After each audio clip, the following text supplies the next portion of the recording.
Hi hello welcome back to my channel. ఈరోజు WhatsApp ఒక పెద్ద అప్డేట్ తీసుకొచ్చింది. ఆ అప్డేట్ గురించి ఈ వీడియోలో మీకు చూపిస్తాను. ఆ అప్డేట్ వచ్చేసి meta AI technology.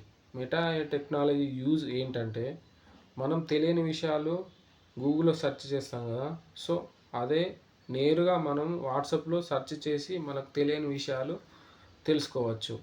So example, మనకు ఇప్పుడు బ్యాంక్ ఐఎఫ్ఐసి కోడ్ గూగుల్లో సెర్చ్ చేస్తాం కదా. సో అదే డైరెక్ట్గా మనం వాట్సాప్ నుంచే సెర్చ్ చేయొచ్చు. ఈ వీడియో మీకు స్క్రీన్ రికార్డ్ కూడా చూపిస్తాను. మీకు నచ్చితే కనుక ఈ వీడియో కనుక మీకు నచ్చితే లైక్ చేయండి, షేర్ చేయండి, సబ్స్క్రైబ్ చేయండి.